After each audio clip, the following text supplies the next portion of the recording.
अगर लिवर खराब हो रहा होता है तो हमें क्या वो इशारा कर रहा होता है, क्या संकेत दे रहा होता है? तो सबसे इम्पॉर्टेंट और कॉमन सिम्टम होता है जॉन्डिस। किसी को अगर जॉन्डिस हो रहा है, साथ में जॉन्डिस क्लिनिकली आंखों में पीलापन, यूरिन पीला हो रहा है, बॉडी येलो पड़ रहा है, इसके साथ किसी को अगर ब्लीडिंग टेंडेंसीज हैं, जैसे स्किन में ब्रूजेबिलिटीज़ हैं, ब्रूजेज आर देयर, सो साथ में और भी प्रॉब्लम्स है, जैसे वेट या तो बहुत तेज़ी से बढ़ रहा है या कम हो रहा है, ये सारे सिम्टम्स हैं जिस पे हम सोचते हैं कि लिवर रिलेटेड प्रॉब्लम हो सकता है। लिवर फंक्शन टेस्ट क्या एक नॉर्मल ब्लड टेस्ट ही है? हाँ, लिवर फंक्शन टेस्ट एक ब्लड टेस्ट पैनल है जिससे हम लिवर फंक्शंस और लिवर डिजीज़ के बारे में हम आइडिया लगाते हैं। बेसिकली अगर मैं बोलूँ, लिवर फंक्शन टेस्ट में हम बिलिरुबिन, उसके fractions, protein that is total protein, और उसके fractions albumin and globulin, thirdly liver enzymes ALT, AST, ALP जिसको हम अल्कलीन फॉस्फेटेज कहते हैं, एंड लास्टली GGTP, ये हम देखते हैं, इसको मेजर करते हैं। ठीक, इसके बाद है इसमें SGOT, SGPT, और एक ही साथ लिखा हुआ है SGOT/SGPT। हाँ जी, ये क्या है? बट ऑन एन एवरेज ये देखते हैं कि इसका अपर कट ऑफ 40 के आसपास होता है SGOT-PT का। सो SGOT-PT अगर किसी का एलिवेट हो रहा है, इसका मतलब there is injury to your liver cells, liver cells में इंजुरी है। इंजुरी के बहुत सारे कारण हो सकते हैं। It can be fatty liver disease, it can be acute hepatitis जैसे कि वायरल हेपेटाइटिस होता है, it can be alcohol related, it can be medicine related. तो लिवर का अल्ट्रासाउंड से हमें क्या पता चलता है? तो हम अल्ट्रासाउंड में ये देखते हैं कि लिवर का साइज कैसा है। पहला साइज, लिवर की मार्जिन्स कैसे हैं। अगर लिवर का साइज छोटा हो गया है, मार्जिन्स इरेगुलर है, इसका मतलब ये है कि क्रॉनिक लिवर डिजीज़ है। लिवर डिजीज़ आज का नहीं है, ये बहुत लंबे समय से चल रहा है, पहला। दूसरा, अगर लिवर में सिर्फ फैट है तो फैटी लिवर डिजीज़ की वजह से लिवर की प्रॉब्लम है। दूसरा पैरामीटर होता है लिवर फाइब्रोसिस, जिसको हम LSM बोलते हैं, liver stiffness measurement. Okay. Liver stiffness measurement का कट ऑफ होता है 7। लिवर अगर 7 से क्रॉस कर रहा है, 7 से 8.5 के बीच में है, उसको हम कहते हैं F2 फाइब्रोसिस। F2 फाइब्रोसिस मतलब मिनिमल फाइब्रोसिस स्टार्ट हो चुका है। 8.5 से 12 के बीच में है, मतलब F3 फाइब्रोसिस।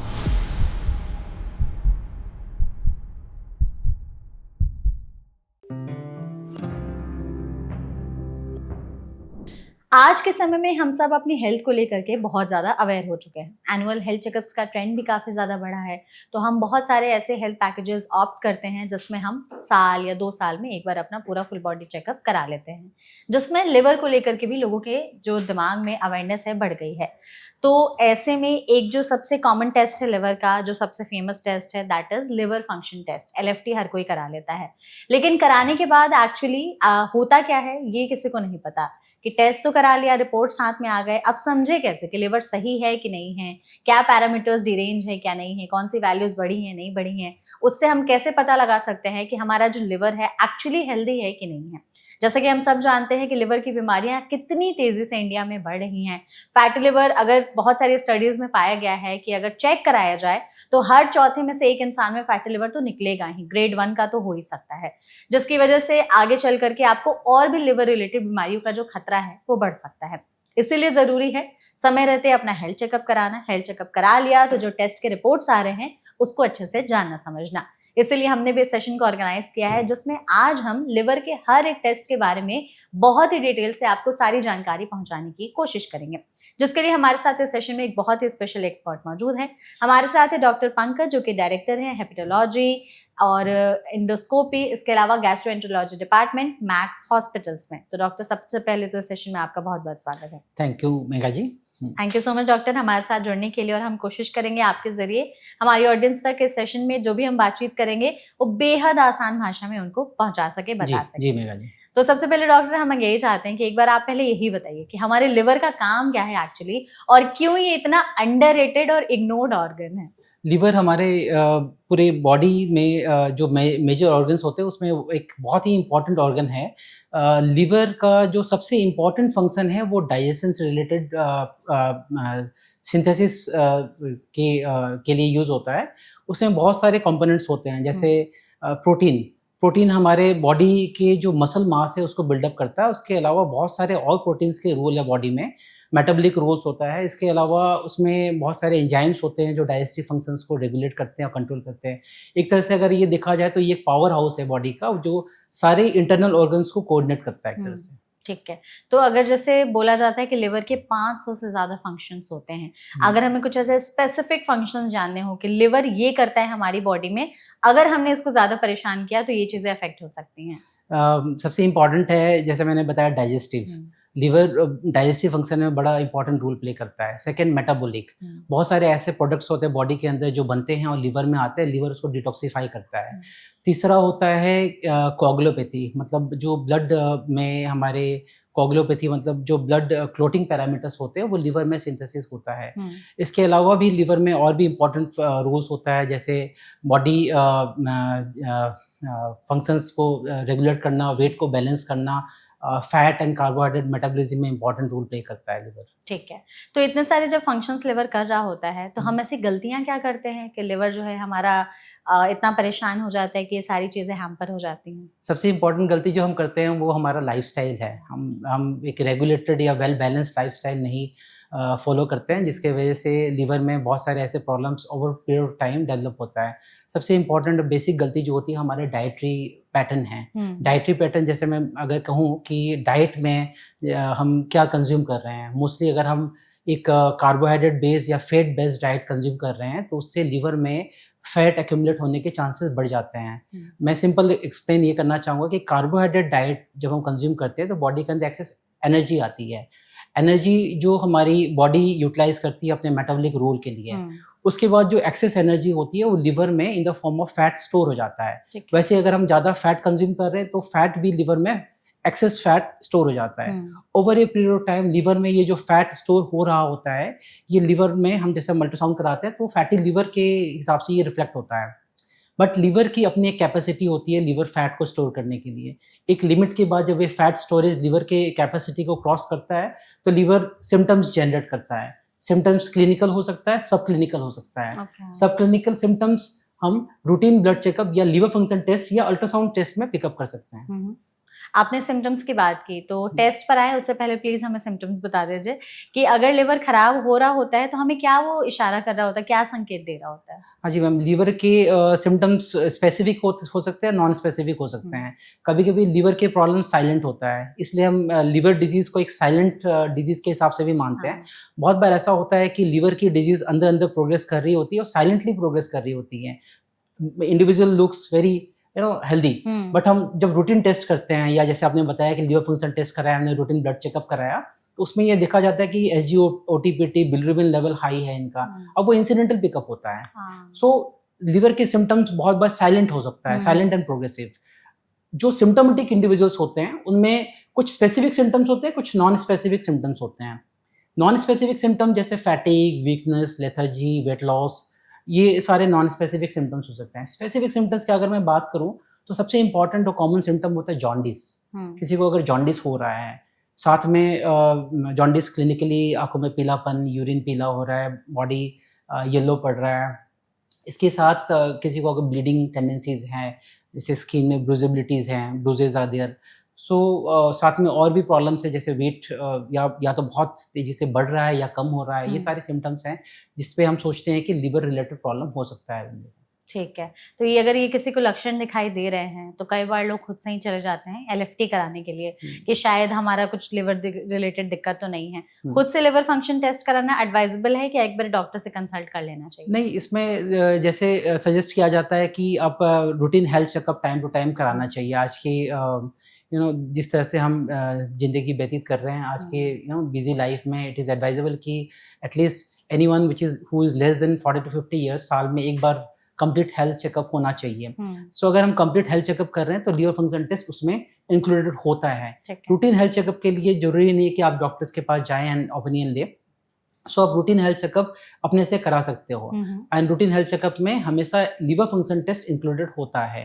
बट अगर आपको सिम्टम है, अगर आपको लगता है कि आपको पेट में दर्द है या पीलिया लग रहा है या यूरिन येलो हो रहा है, तो ये एडवाइजेबल होता है कि आप एक डॉक्टर को कंसल्ट करें और डॉक्टर्स के ओपिनियन के साथ ही आप आगे मूव करें कि आपको कौन से स्पेसिफिक या कौन से नॉन स्पेसिफिक या कौन से सेकंड लेवल के टेस्ट कराने चाहिए। ठीक है, तो हमारे हाथ में ना एक लिवर फंक्शन टेस्ट की रिपोर्ट ही है, तो हम उसके ना जो भी चीजें उसमें लिखी हुई हैं वो आपसे जानने समझने की कोशिश करेंगे। बिल्कुल। और सबसे पहले ये बता दीजिए कि लिवर फंक्शन टेस्ट क्या एक नॉर्मल ब्लड टेस्ट ही है? हाँ, लिवर फंक्शन टेस्ट एक ब्लड टेस्ट पैनल है जिससे हम लिवर फंक्शंस और लिवर डिजीज के बारे में हम आइडिया लगाते हैं। बेसिकली अगर मैं बोलूँ लिवर फंक्शन टेस्ट में हम बिलिरुबिन, उसके fractions, protein that is total protein, और उसके fractions albumin and globulin, thirdly liver enzymes ALT, AST, ALP जिसको हम अल्कलीन फॉस्फेटेज कहते हैं, एंड लास्टली GGTP, ये हम देखते हैं, इसको मेजर करते हैं। ठीक है, तो अगर जैसे किसी ने लिवर फंक्शन टेस्ट कराया है तो हमारे पास जो रिपोर्ट है उसमें सबसे पहले जो लिखा हुआ है वो है बिलिरुबिन, जिसके 3 मार्कर्स लिखे हुए हैं, बिलिरुबिन टोटल, बिलिरुबिन डायरेक्ट और बिलिरुबिन इनडायरेक्ट। क्या है?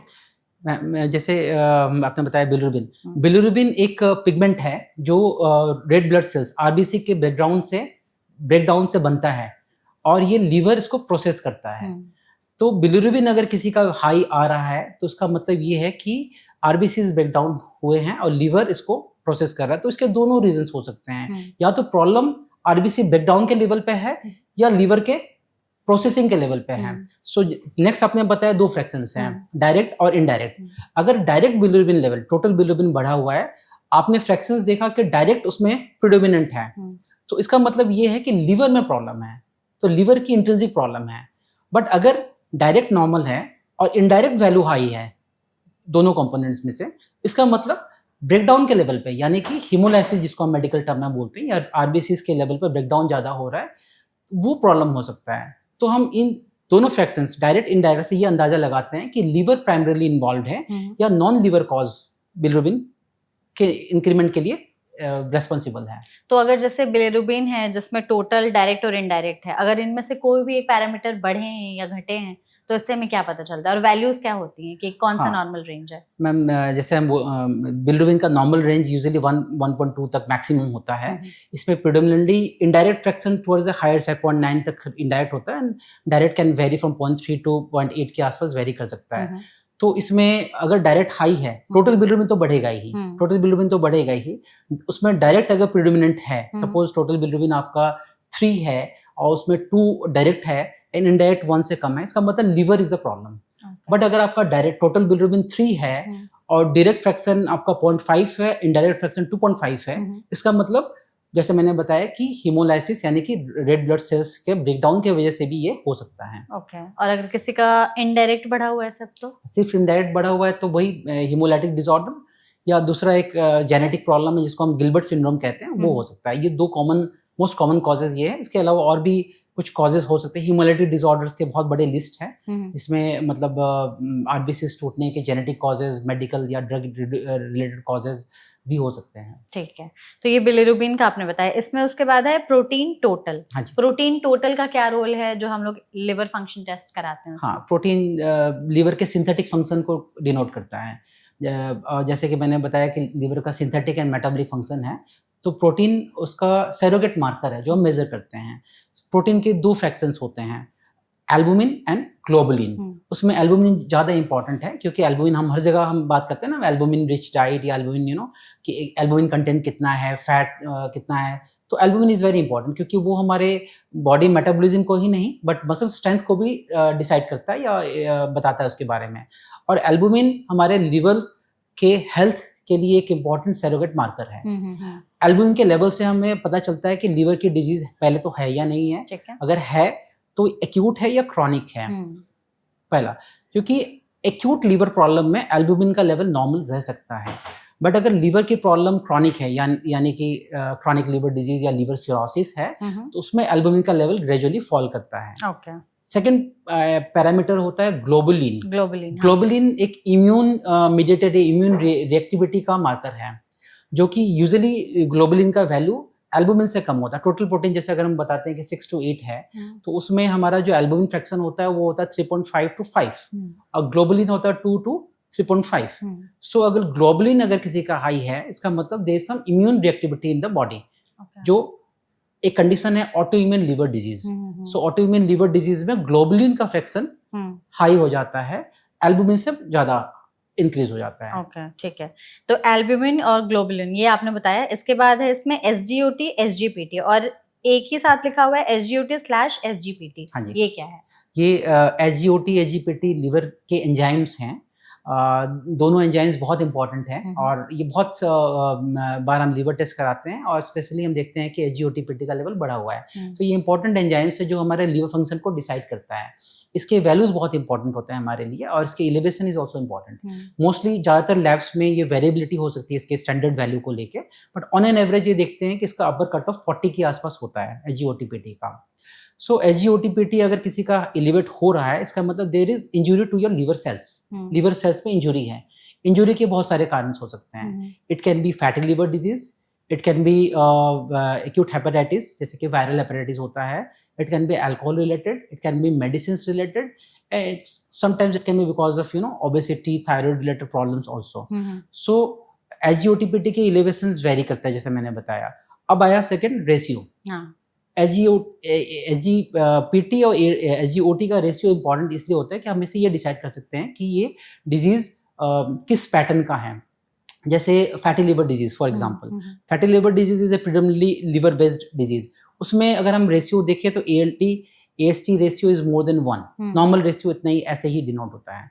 बट अगर हम अल्कोहलिक लिवर डिजीज देखें उसमें ये होता है कि AST is more than ALT। That means क्योंकि लीवर में अल्कोहल की वजह से जो एक पायरोडेक्सिन एंजाइम उसकी डिफिशिएंसी होती है, उसके वजह से ALT का लेवल कम हो जाता है। सो ये रेशियो ऑल्टर्ड हो जाता है। तो जो ऑल्टरेशन ऑफ रेशियो से हमें थोड़ा अंदाजा लगता है कि ये कौन सी डिजीज के फेवर में है। ठीक है, ओके। इसमें ना जैसे ये जो रेशियो वाला था तो इसमें एल्ब्यूमिन और ग्लोबुलिन का भी रेशियो है, ये क्या बताता है? हाँ बिल्कुल, जैसे हमने डिस्कस किया ALT AST रेशियो के बारे में, वैसे ही एल्ब्यूमिन ग्लोबुलिन रेशियो भी होता है। Albumin globulin ratio normally more than 1 से लेके 2.2 तक होता है, क्योंकि जो टोटल प्रोटीन फ्रैक्शन होता है उसमें एल्ब्यूमिन का कंपोनेंट ज़्यादा होता है। सो इसलिए रेशियो ज़्यादा होता है। बट अगर हमें ऐसे कोई लिवर रिलेटेड प्रॉब्लम हो रही है जिसमें एल्ब्यूमिन कम हो रहा है, से for example chronic liver disease या लिवर सिरोसिस। लिवर सिरोसिस में एल्ब्यूमिन धीरे धीरे एल्ब्यूमिन, क्योंकि लिवर की सिंथेटिक फंक्शन अफेक्टेड है तो एल्ब्यूमिन का लेवल फॉल करता है। ठीक है। बट इसमें इम्यून रिएक्टिविटी की वजह से ग्लोबुलिन का लेवल या तो नॉर्मल रह सकता है या बढ़ जाता है। अच्छा। तो ये रेशियो ऑल्टर्ड हो जाता है। दैट मीन्स अगर ग्लोबुलिन बढ़ रहा है, एल्ब्यूमिन कम हो रहा है, तो रेशियो रिवर्सल होता है। तो अगर बहुत बार हम देखते हैं कि SGOT-PT हाई नहीं है या एल्ब्यूमिन लेवल बहुत फ्लक्चुएटिंग नहीं है, बट रेशियो रिवर्सल है, इससे भी हमें ये डाउट लगता है कि कहीं इनको लिवर रिलेटेड कुछ प्रॉब्लम तो नहीं है। नहीं, ठीक है। इसके बाद एक और है डॉक्टर, अल्कलाइन फॉस्फेटेस, ये क्या है? अल्कलाइन फॉस्फेटेस भी एक इम्पॉर्टेंट एंजाइम है, बट इसके और भी इम्पॉर्टेंट इम्प्लीकेशंस होते हैं। इसमें जैसे कि हम जब लीवर के बारे में बात करते हैं तो साथ में एक पित्त की नली आती है गॉल ब्लैडर्स को, जो इंटेस्टाइन से कनेक्ट करती है। तो अल्कलाइन फॉस्फेटेस हाई होना लिवर रिलेटेड डिजीज के साथ ही साथ ये पित्त की नली का ब्लॉकेज यानी कि बाइल फ्लो में ऑब्स्ट्रक्शंस को भी डिनोट करता है।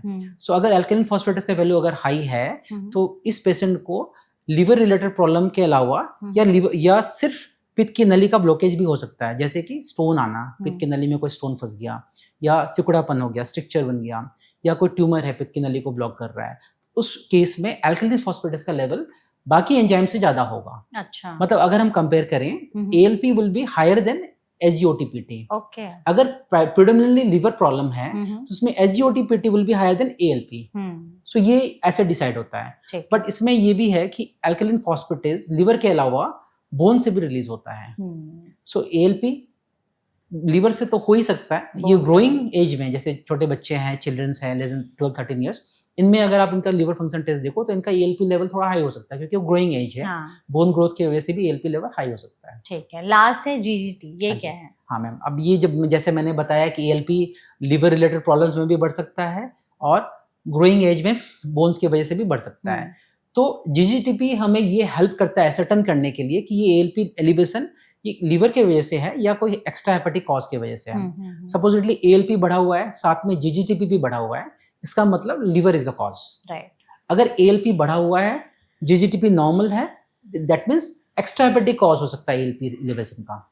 सेकेंडली, इसके अलावा GGTP का और भी रोल है। इसके अलावा अल्कोहल रिलेटेड लिवर डिजीज या जो अल्कोहलिक्स होते हैं उनमें जीजीटीपी का वैल्यू बहुत जल्दी फ्लक्चुएट करता है। अच्छा। तो अगर एक पेशेंट हमारे पास आया है और वो डिनाई कर रहा है कि मैं अल्कोहल लिया हूँ या मैंने नहीं लिया अल्कोहल, तो हम उनका एलएफटी पैटर्न देखें कि सिर्फ जीजीटीपी बढ़ा हुआ है, सिग्निफिकेंटली हाई है, वो एक इंपॉर्टेंट इंडिकेटर है कि ये झूठ बोल रहा है, ही इज लाइंग। ठीक है कि जीजीटीपी इतना ज्यादा यूजुअली अल्कोहलिक्स में हो जाता है, या अल्कोहल के ड्रिंक्स के इमीडिएटली बाद या सेकंड डे थर्ड डे अब एलएफटी कराओ तो बढ़ जाता है। तो ये एक सस्पिशन को कंफर्म करने के लिए GGTP can be use a marker कि अल्कोहलिक है कि नहीं है। ठीक है, ओके। तो ये तो हमारे एलएफटी के रिपोर्ट्स में सारे आपने हमें पैरामीटर समझा दिए बहुत ही आसान भाषा में कि क्या है, कैसे हैं, कौन से वैल्यूज डी रेंज हैं, कम है, ज्यादा है, तो क्या डिनोट करते हैं। इसके बाद लिवर को जो है टेस्ट करने के लिए अल्ट्रासाउंड भी बहुत ज्यादा इस्तेमाल होता है। तो लिवर का अल्ट्रासाउंड से हमें क्या पता चलता है कि साइज है, स्ट्रक्चर है, क्या कैसी चीजें समझ में आती हैं? मैम जैसे हमने एलएफटी कराया, लीवर फंक्शन टेस्ट कराया, उससे हमें आइडिया लग गया कि लीवर की प्रॉब्लम है। बट हम अब ये समझना होता है कि लीवर की प्रॉब्लम किस कारण से है। पहला तो हो गया कि लीवर में प्रॉब्लम है या नहीं है। सेकंड, हमें इटियोलॉजी यानी कि कारण जानने की कोशिश करनी है। कारण जानने की कोशिश में हम कुछ बैटरी ऑफ टेस्ट कराते हैं, उसमें अल्ट्रासाउंड नंबर 1 पे आता है। जैसे मैंने बताया कि लीवर की प्रॉब्लम लीवर के अंदरूनी प्रॉब्लम की वजह से हो सकता है, पित्त की नली के ब्लॉकेज की वजह से भी हो सकता है। तो हम अल्ट्रासाउंड में ये देखते हैं कि लीवर का साइज कैसा है। पहला साइज, लीवर की मार्जिन्स कैसे हैं। अगर लीवर का साइज छोटा हो गया है, मार्जिन्स इरेगुलर है, इसका मतलब ये है कि क्रॉनिक लीवर डिजीज है। लीवर डिजीज आज का नहीं है, ये बहुत लंबे समय से चल रहा है, पहला। दूसरा, अगर लीवर में सिर्फ फैट है तो फैटी लीवर डिजीज की वजह से लीवर की प्रॉब्लम है। तीसरा, इसके साथ अगर हमें लगता है कि पित्त की नली में ब्लॉकेज है या कोई स्टोन दिख गया पित्त की नली में, या गोलब्लैडर में स्टोन दिख रहा है, तो हम ये डाउट करते हैं या सोचते हैं कि ये पित्त की नली के ब्लॉकेज की वजह से एलएफटी में डिरेंजमेंट आ रहा है। चौथा, साथ में कुछ एलाइड फाइंडिंग्स होते हैं, जैसे कि पेट में पानी आना और स्प्लीन का एनलार्जमेंट होना, ये सब सजेस्ट करता है कि प्रॉब्लम प्रिडोमिनेटली लीवर का है और एक क्रॉनिक लीवर डिजीज हो सकता है या लीवर सिरोसिस हो सकता है। तो अल्ट्रासाउंड हमें लीवर मॉर्फोलॉजी या स्ट्रक्चर के बारे में बताता है। तो इससे अगर जैसे स्ट्रक्चर का कुछ पता लगाया जा सकता है, जो आपने कहा, तो समझ में आता है कि लिवर का जो स्ट्रक्चर है वो अब नॉर्मल है थोड़ा सा। हाँ जी, बिल्कुल मैम। इसमें हमें ये पता चलता है कि जैसे लिवर अगर साइज छोटा हो गया, श्रंक हो गया, तो ये क्रॉनिक लिवर डिजीज या लिवर सिरोसिस है। अच्छा। बट लिवर का साइज अगर बड़ा हो गया या स्वेलिंग अप है, तो ये फैटी लिवर डिजीज है या alcohol induced liver fatty liver है। इससे हम ये डिसाइड कर सकते हैं। हाँ जी। और अगर जैसे लिवर का साइज छोटा या बड़ा है, बहुत दिनों से अगर वो इंसान ये चीजें कर ही रहा है, डिनाई कर रहा है, और सीधे अल्ट्रासाउंड में पता चल गया कि या तो उनको फैटी लिवर है या लिवर सिरोसिस है, तो फिर कुछ और ग्रेड ऑफ टेस्ट होते हैं कि इसके बाद आपको और कुछ हायर टेस्ट के लिए जाना होता है? अल्ट्रासाउंड हमारा फर्स्ट लाइन ऑफ इन्वेस्टिगेशन होता है। एक बार हमें अल्ट्रासाउंड में ये पता चलता है कि लिवर का साइज छोटा है या श्रंकन लिवर है, तो हम स्ट्रांगली सस्पेक्ट करते हैं कि लिवर सिरोसिस या क्रॉनिक लिवर डिजीज है इनको। उसको कंफर्म करने के लिए हम फाइब्रोस्कैन टेस्ट करते हैं। फाइब्रोस्कैन टेस्ट एक बहुत ही simple non invasive OPD test है, जिसमें एक छोटा सा प्रोब होता है जो हम लिवर के ऊपर रखते हैं, और प्रोब में अल्ट्रासाउंड फ्रीक्वेंसी के बेसिस पे हम ये लिवर का स्टिफनेस मेजर करते हैं। उसमें 2 पैरामीटर्स होते हैं। अगर आपने एक फाइब्रोस्कैन रिपोर्ट देखा होगा तो उसमें 2 पैरामीटर्स होते हैं। पहला पैरामीटर होता है कैप को बोलते हैं कंट्रोल्ड एटेन्यूएटेड पैरामीटर। ये हमारे लीवर के फैट के बारे में बताता है। सो लीवर का फैट ज़्यादा है, जैसे अल्ट्रासाउंड में हम ग्रेडिंग करते हैं, ग्रेड 1, ग्रेड 2, ग्रेड 3, वो ग्रेडिंग सब्जेक्टिव ग्रेडिंग होता है और ये बहुत वेरी करता है, person to person, operator to operator, ये वेरी कर सकता है। बट हम जब फाइब्रोस्कैन करते हैं, ये इसमें एक ऑब्जेक्टिव वैल्यूज आता है, एक ऑब्जेक्टिव पैरामीटर है जो एग्जैक्टली बताता है कि लीवर में फैट है कितना, उसका कट ऑफ होता है। सपोजिटली 248 से नीचे is a normal fat in the liver, 248 से लेकर 268 ग्रेड 1 यानी कि माइल्ड मिनिमल फैट है, 268 से लेकर 279 तक मॉडरेट फैट है, और 280 के ऊपर सीवियर फैट है। तो इससे हमें फैट का एक्चुअल वैल्यू पता चलता है कि फैट की सीवियरिटी कितनी है, फैटी लिवर की सीवियरिटी कितनी है। ठीक है। दूसरा पैरामीटर होता है लिवर फाइब्रोसिस, जिसको हम LSM बोलते हैं, liver stiffness measurement. Liver stiffness measurement का कट ऑफ होता है 7। तो 7 से नीचे अगर किसी का LSM आया है, इसका मतलब लिवर स्टिफ नहीं है। अच्छा। आपका लिवर फैटी है बट लिवर स्टिफ नहीं हुआ, इसका मतलब लिवर में कोई फाइब्रोसिस नहीं हुई है, इंट्रिंसिक प्रॉब्लम नहीं हुई है, इसका मतलब रिवर्सिबिलिटी कंपोनेंट है। आप लिवर को रिवर्स कर सकते हो। लिवर अगर 7 से क्रॉस कर रहा है, 7 से 8.5 के बीच में है, उसको हम कहते हैं F2 फाइब्रोसिस। F2 फाइब्रोसिस मतलब मिनिमल फाइब्रोसिस स्टार्ट हो चुका है। 8.5 से 12 के बीच में है मतलब F3 fibrosis. F2 F3 fibrosis still can be reverse. Okay, अगर ये 12 क्रॉस कर रहा है, 12 क्रॉस कर रहा है तो वो F4 फाइब्रोसिस यानी कि लिवर सिरोसिस के रेंज में जा रहा है, which is irreversible, mostly irreversible. So इससे हम ये डिसाइड करते हैं कि लिवर पहला तो फैट है, तो फैट का क्वांटिफिकेशन करते हैं, सीवियरिटी डिसाइड करते हैं। सेकेंडली देखते हैं कि लिवर में फाइब्रोसिस है या नहीं है, फाइब्रोसिस है तो किस लेवल की फाइब्रोसिस है, एंड इससे हम मेडिकल थेरेपी में ये डिसाइड करते हैं कि मेडिकल थेरेपी पे रखना है, और रखना है तो कौन सी दवाइयाँ हमें देनी है। ठीक है। आपने जो ये सारे टेस्ट बताए, इसके अलावा भी लिवर के लिए और कोई टेस्ट होते हैं? हाँ, एक PTINR टेस्ट होता है। PTINR टेस्ट हम हालांकि ये लिवर फंक्शन टेस्ट का पार्ट नहीं है, बट इससे हमें लिवर फंक्शंस को असेस करने में आसानी होती है। कैसे होता है टेस्ट? जैसे ये सिंपल ब्लड टेस्ट है, जैसे हम ऑर्डर करते हैं कि CBC, LFT, KFT, उसमें हम अगर हमें लिवर रिलेटेड प्रॉब्लम का सस्पिशन है तो हम PTINR भी ऑर्डर करते हैं साथ में। PTINR का नॉर्मल वैल्यू 1.2 या उससे कम होता है, बट अगर PTINR बढ़ा हुआ है तो वो क्रॉनिक लिवर डिजीज के तरफ इंडिकेट करता है। जैसे ज़्यादातर लिवर सिरोसिस वाले पेशेंट या एडवांस लिवर सिरोसिस में PTINR का लेवल बढ़ जाता है। इसके अलावा अगर पित्त की नली में ब्लॉकेज है तो उसमें विटामिन के डिफिशियंसी होता है। विटामिन के डिफिशियंसी की वजह से भी PTINR का लेवल बढ़ सकता है। तो ये दो मतलब एक्यूट और एक क्रॉनिक लिवर डिजीज की आइडेंटिफिकेशन में PTINR हेल्प करता है। ओके, तो ये एक और जो टेस्ट एडिशनल टेस्ट है, ठीक है। तो जो आपने हमें डॉक्टर चीजें बताई कि ये टेस्ट वगैरह होते हैं, क्या आप लिस्ट ऑफ बीमारियां बता सकते हैं लिवर से रिलेटेड, कि आपको किस बीमारी के हिसाब से कौन सा टेस्ट कराना चाहिए और कौन से टेस्ट से आपको क्या पता लग सकता है? सबसे कॉमन बीमारी या प्रॉब्लम जो है वो फैटी लिवर डिजीज है। फैटी लिवर डिजीज आज के दिन पे हम मेटाबॉलिक एसोसिएटेड स्टेटोटिक लिवर डिजीज कहते हैं। ये मेडिकल टर्मिनोलॉजी है, इसको मैं इजी टर्म्स में समझाता हूँ। तो इसको बेसिकली अगर इजी टर्म्स से हम बात करें तो fatty liver disease. Fatty liver disease में बहुत बार जैसे मैंने बताया कि साइलेंट हो सकता है, सिम्टम्स नहीं होते हैं लोगों को। आपने रूटीन चेकअप कराया या रूटीन हेल्थ चेकअप में आपने ब्लड चेक किया, उसमें आपने देखा कि SGOT-PT लेवल आपका एलिवेटेड है, नॉर्मल से हाई है। तो साथ में आपने और भी टेस्ट करवाया, आपने डायबिटीज़ की टेस्ट किया, आपने कोलेस्ट्रॉल का टेस्ट किया, आपने ये देखा कि आप रिसेंटली डायबिटिक हो या आपको पहले से डायबिटीज़ है, या कोलेस्ट्रॉल का आपने टेस्ट किया, उसमें ट्राइग्लिसराइड्स का वैल्यू हाई आया। तो एक मेटाबॉलिक सिंड्रोम कॉम्प्लेक्स है जिसमें डायबिटीज़, ओबेसिटी, डिस्लिपिडीमिया, हाई कोलेस्ट्रॉल के साथ में आपका SGOT-PT वैल्यू हाई है। सो इसको बोलते हैं फैटी लिवर डिजीज, यानी कि मेडिकल टर्म में I am not coming to the terminology, but metabolic dysfunction associated disease है ये। सेकंड जो प्रॉब्लम होता है वो है हेपेटाइटिस। हेपेटाइटिस का मतलब होता है लिवर में इन्फ्लेमेशन यानी कि सूजन है। ठीक है। हेपेटाइटिस दो तरह का होता है, एक होता है एक्यूट हेपेटाइटिस, एक होता है क्रॉनिक हेपेटाइटिस। एक्यूट हेपेटाइटिस का मतलब होता है जैसे हम बात करते हैं ना, हेपेटाइटिस A हो गया, हेपेटाइटिस E हो गया, ये सारे एक्यूट हेपेटाइटिस होता है। एक्यूट हेपेटाइटिस मतलब इसमें जॉन्डिस होता है, लोगों को यूजुअली सिम्टम्स होते हैं जैसे हल्के पेट में दर्द, हल्का हल्का दर्द, हल्का हल्का फीवर, मैलेज, बॉडी एक, लेथर्जी, वीकनेस, ऐसे सिम्टम्स होते हैं। और क्लिनिकली अगर आप देखो तो आँख में पीलापन, स्किन में पिगमेंटेशन, येलो पिगमेंट या यूरिन येलो आ रहा है। इन लोगों का जब आप LFT करके देखते हो तो आपको ये पता चलता है कि बिलिरुबिन लेवल हाई है। यूजुअली इनिशियली एक ग्रेजुअल प्रोसेस में ये इंक्रीज होता है। साथ में SGOT-PT बहुत हाई है, थाउजेंड्स में है। सो ये एक्यूट हेपेटाइटिस है। मोस्टली हम जब इटोलॉजी या कारण ढूंढते हैं तो इसमें hepatitis A, hepatitis E, hepatitis B हो सकता है, ये एक्यूट हेपेटाइटिस के कॉजेस हो सकते हैं। ठीक है। इसके अलावा जो दूसरा फॉर्म हेपेटाइटिस का होता है वो होता है क्रॉनिक हेपेटाइटिस। क्रॉनिक हेपेटाइटिस बहुत साइलेंट होता है, पता नहीं चलता है बहुत बार कि हेपेटाइटिस है भी या नहीं है, एकदम बिल्कुल सिम्टम फ्री होते हैं लोग। जैसे आप ब्लड डोनेट करने गए, बहुत बार आपने चेक किया, हेपेटाइटिस B से स्क्रीनिंग करते हो, वहाँ पे पता चला कि आपके ब्लड में हेपेटाइटिस B या C पॉजिटिव है। अच्छा, तब पता चलता है? तभी पता चलता है बहुत सारे लोगों को। तो वो क्रॉनिक हेपेटाइटिस है उनको, अब वो सिम्टम लेस है। तो ऐसे बहुत सारे लोग आते हैं ब्लड रिपोर्ट लेके कि हमने ब्लड डोनेट करने के लिए हमने ब्लड चेकअप कराया, इस पे ये पॉजिटिव आया।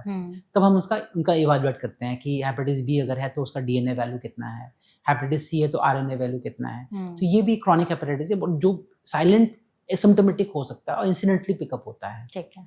इसके अलावा एक्यूट हेपेटाइटिस के और भी कॉजेज हो सकते हैं, जैसे कि आपने कुछ मेडिकल कुछ दवाइयाँ आपने ली जो कि आपको लीवर को अफेक्ट किया, over the counter pain killers भी हो सकते हैं, कुछ एंटीबायोटिक्स भी हो सकते हैं। तो ऐसे इस तरह से और भी कारण हो सकते हैं जो कि एक्यूट हेपेटाइटिस को कंट्रीब्यूट कर सकते हैं। एंड थर्ड बहुत important, alcohol related liver disease.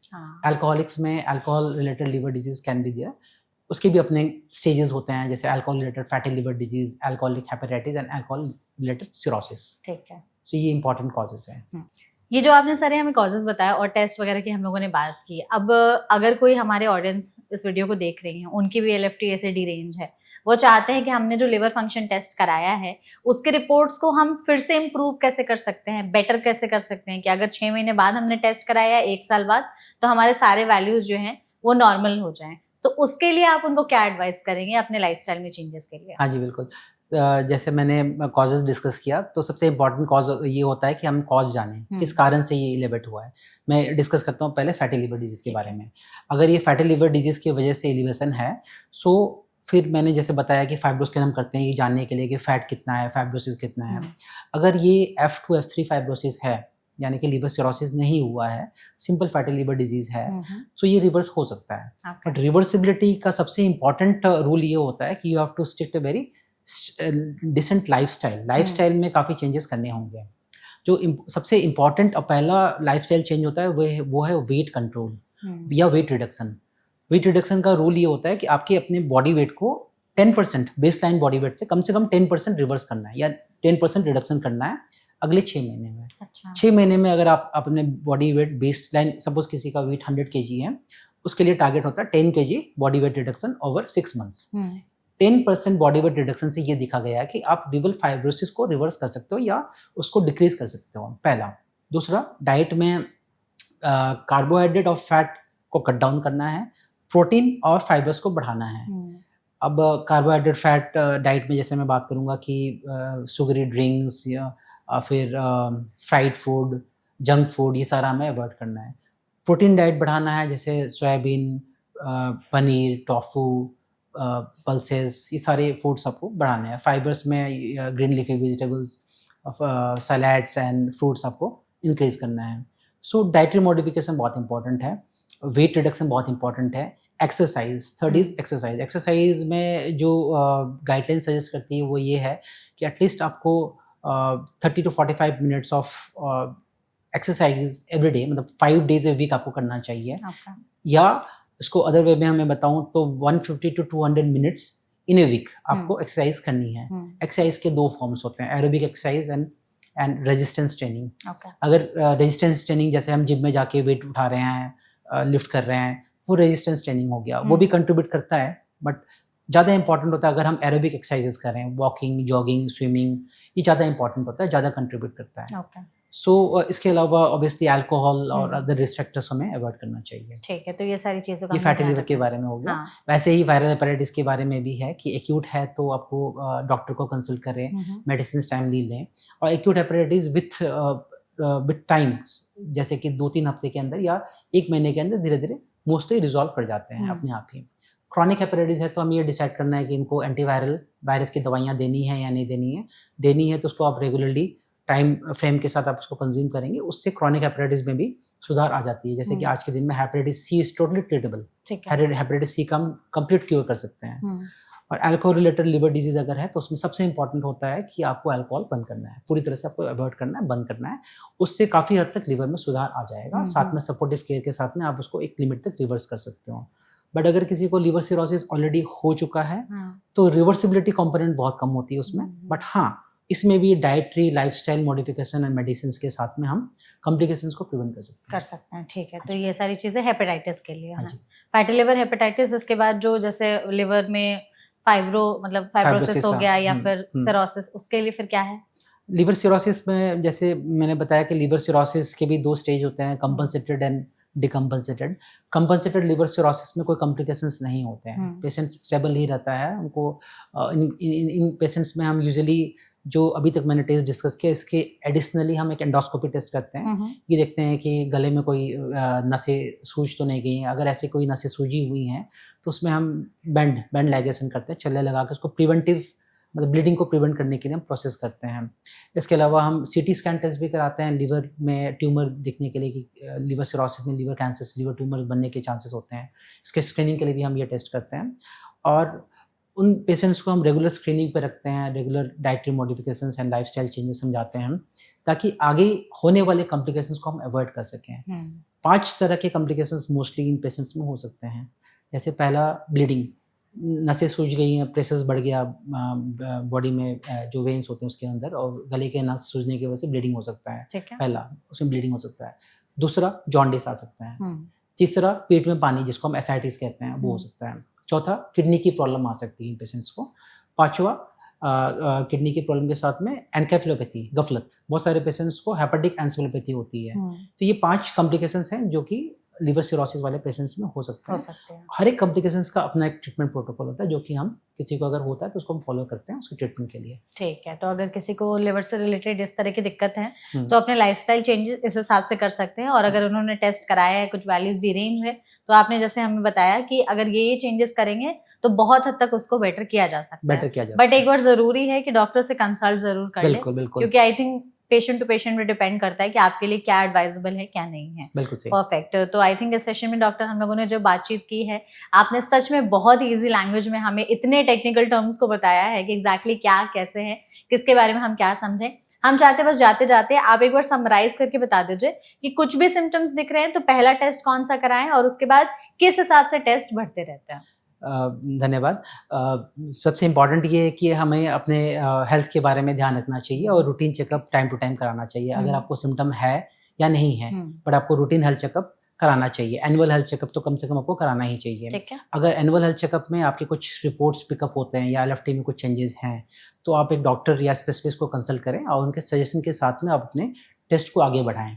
और रूटीन चेकअप के बाद में कुछ स्पेशल टेस्ट, जैसे हमने डिस्कस किया कि अल्ट्रासाउंड, फाइब्रोस्कैन टेस्ट होता है, ये हमें करना ही चाहिए। फाइब्रोस्कैन तो बहुत ही important, simple, non invasive test है, जिससे हम लिवर के बारे में हमें बहुत कुछ क्रूशियल इंपॉर्टेंट इन्फॉर्मेशन मिलते हैं, जिसके बेसिस पे हम डिसाइड कर सकते हैं कि हमें थेरेपी या दवाइयाँ देनी है नहीं देनी है। इसके अलावा लास्टली मैं एम्फेसाइज करूँगा हेल्थी लाइफस्टाइल एंड डाइट के बारे में। जैसे मैंने डिस्कस किया कि हेल्थी लाइफस्टाइल में डाइट मॉडिफिकेशन इंपॉर्टेंट होता है, weight reduction and avoidance of smoking, alcohol, and lastly stress free life. Because आज के दिन पे ये देखा गया कि स्ट्रेस से बहुत सारे प्रॉब्लम्स बढ़ रहे हैं, and liver health and liver related problems भी ऑब्वियसली स्ट्रेस से बढ़ जाता है। स्ट्रेस कम करिए। बिल्कुल बिल्कुल। तो ये 4-5 चीजें अगर ध्यान में रखेंगे तो बहुत हद तक लिवर की बीमारियों से हम खुद को बचा करके रख सकते हैं। हाँ जी, बिल्कुल। Thank you so much doctor हमारे साथ जुड़ने के लिए और इतनी वैल्यूएबल इन्फॉर्मेशन जो है हमारे साथ साझा करने के लिए। आई होप आपने भी इस सेशन को एंजॉय किया होगा। Thank you so much. Thank you so much and thank you so much audience इस वीडियो को यहाँ तक देखने के लिए। इसके अलावा भी अगर आपके मन में कोई और डाउट या सवाल है तो कमेंट सेक्शन के जरिए आप हमसे पूछ सकते हैं। पूरी कोशिश करेंगे एक्सपर्ट के जरिए उन सभी सवालों के जवाब देने के। ऐसे और भी सेशंस के लिए फॉलो करते रहिए एनबीटी लाइव। Thank you.